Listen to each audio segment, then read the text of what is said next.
Πόρτερ με σκοπό την ανάδειξη των προσφυγικών, όπως λέει και το όνομα της Επιτροπής, ποιοι είναι στα προσφυγικά, τι είναι τα προσφυγικά, ποιοι μένουν στα προσφυγικά. Τι συμβαίνει εκεί που είπε ο κύριος Πρόεδρος ότι τα προσφυγικά έχουν αφαιθεί στην τύχη τους. Να σας πούμε λοιπόν ότι τα προσφυγικά δεν έχουν αφαιθεί στην τύχη τους.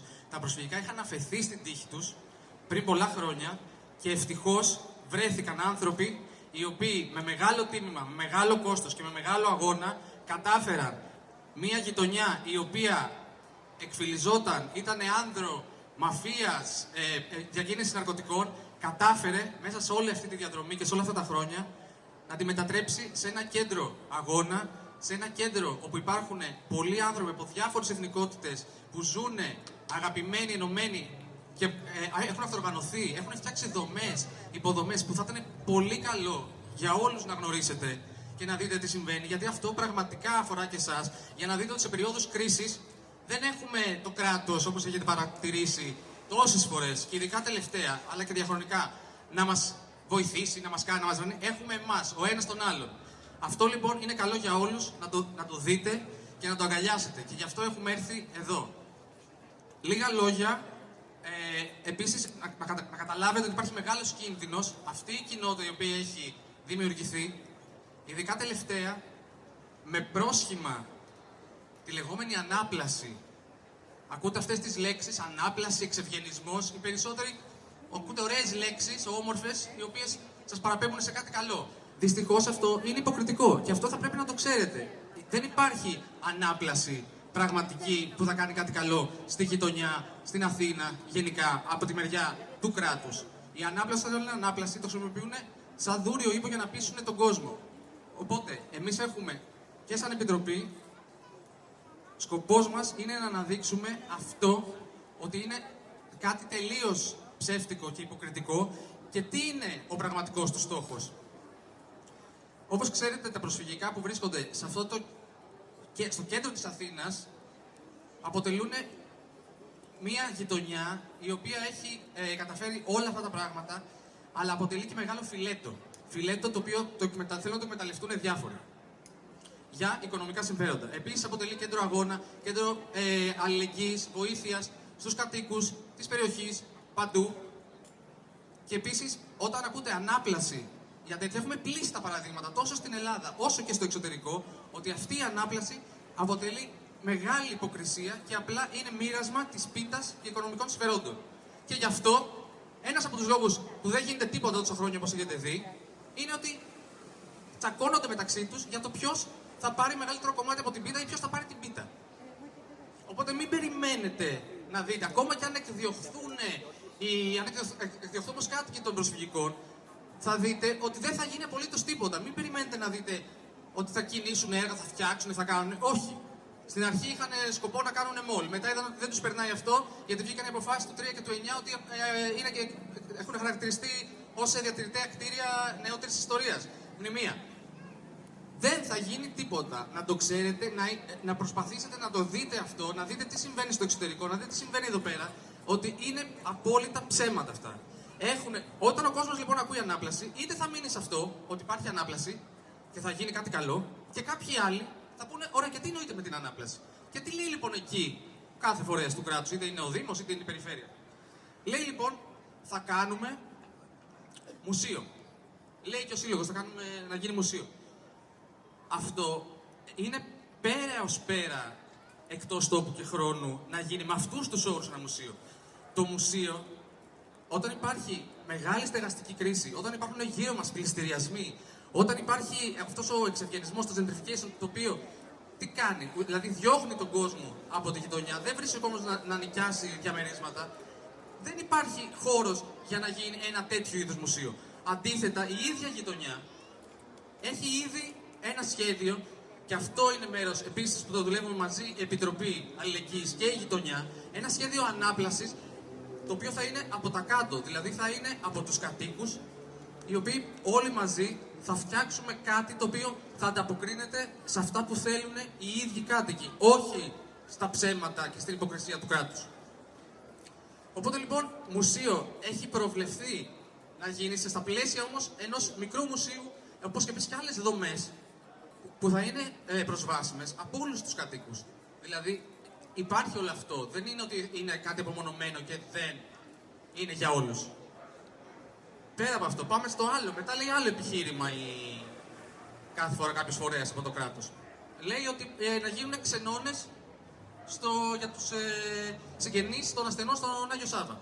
Γνωρίζουμε πολύ καλά ότι και αυτό είναι ψέμα, διότι υπάρχουν πάρα πολλοί χώροι οι οποίοι ανήκουν στη Μονή Πετράκη γύρω από τα νοσοκομεία, οι οποίοι θα μπορούσαν να δοθούν για τους συγγενείς των ασθενών. Επίσης, υπάρχουν και κληροδοτήματα του ίδιου που έχουν δοθεί στον ίδιο τον Άγιο Σάββα για χώρους αυτούς. Το γνωρίζουμε αυτό. Είναι γνωστό. Οπότε και αυτό είναι ένα ψεύτικο επιχείρημα στο αφήγημα της ανάπλασης. Τρίτο, λένε ότι θα γίνει να πάει σε ευάλωτους πληθυσμούς. Να δοθούν κάποιες κατοικίες να πάνε σε ευάλωτους πληθυσμούς. Δηλαδή τώρα στα προσφυγικά πιστεύετε ότι μένουν μη ευάλωτοι πληθυσμοί? Και να ξέρετε ότι τα προσφυγικά είναι ζωντανά, έχουν πολύ κόσμο και γίνεται τέτοια δουλειά από ευάλωτο πληθυσμό.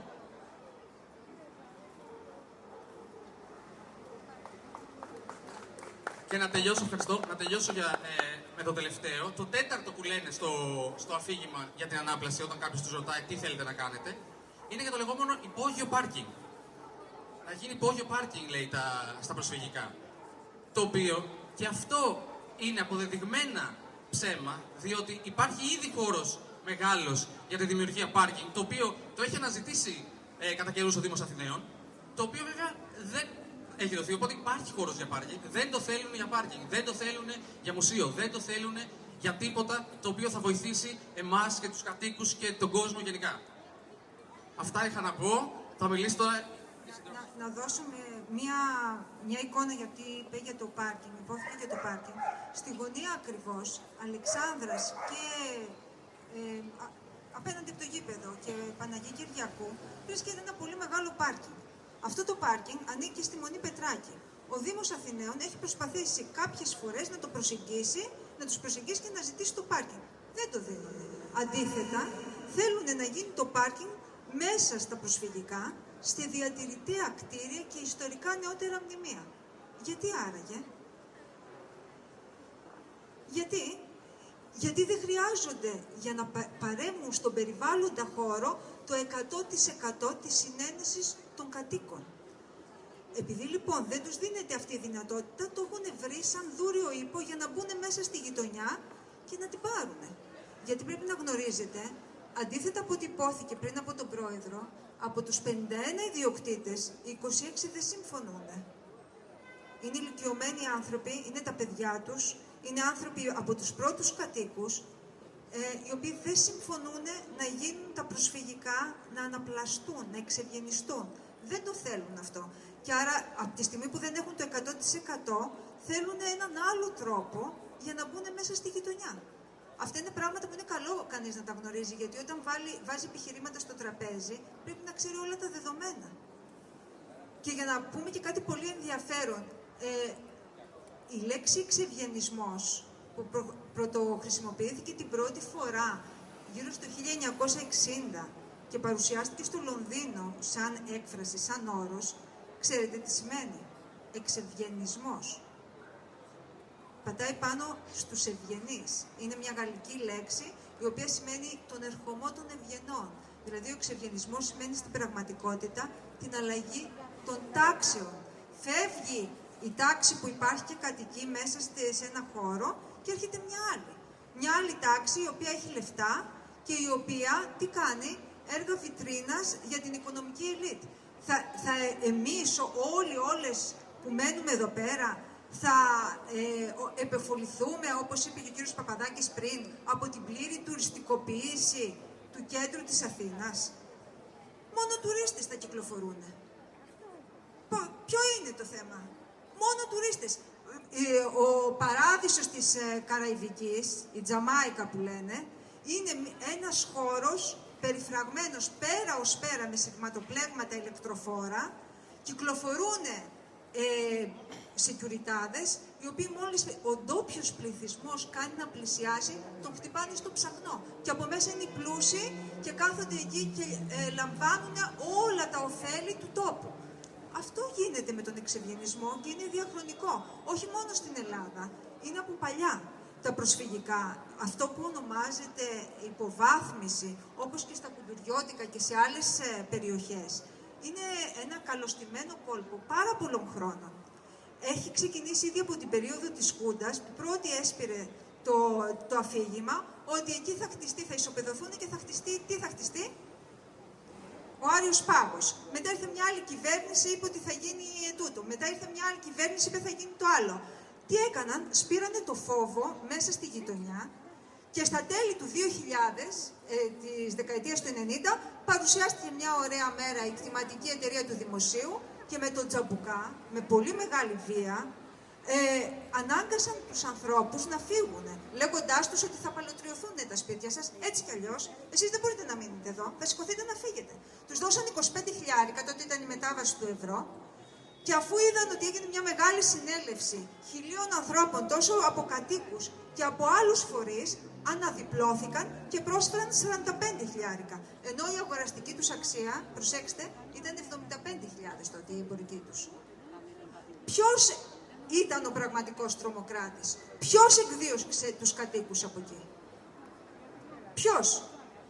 Λοιπόν, και από εκεί τη στιγμή που εγκαταλείφθηκαν τα προσφυγικά, καταλήφθηκαν από ανθρώπους που με πολύ μεγάλο κόπο, που με πολύ μεγάλο κόστος, καθημερινά συντηρούν τα κτίρια και όχι μόνο αυτό. Έχουν προσπαθήσει να δομήσουν κάποιες σχέσεις μεταξύ ημών τελείως διαφορετικές.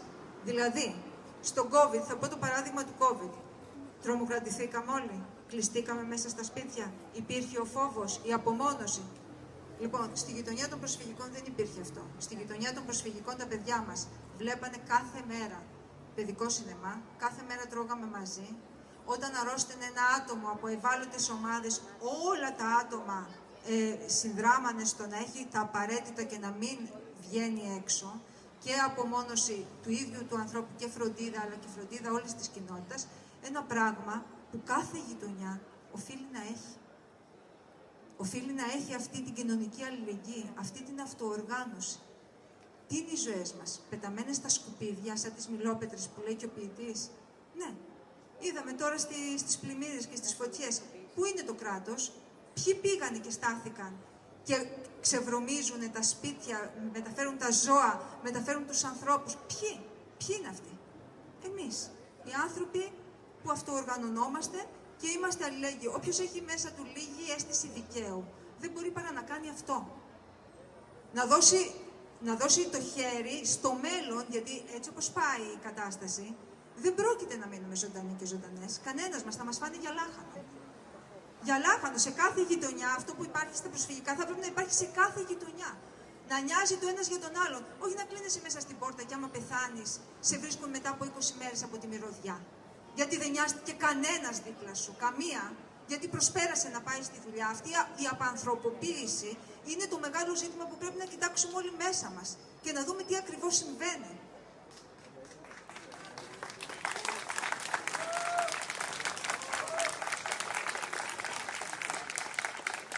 Κλείνοντας, για να μην κουράσουμε άλλο, θα ήθελα να πω ότι είναι σημαντικό ένας περιβαλλοντικός πολιτιστικός σύλλογος να λαμβάνει υπόψη όχι μόνο τη βιτρίνα.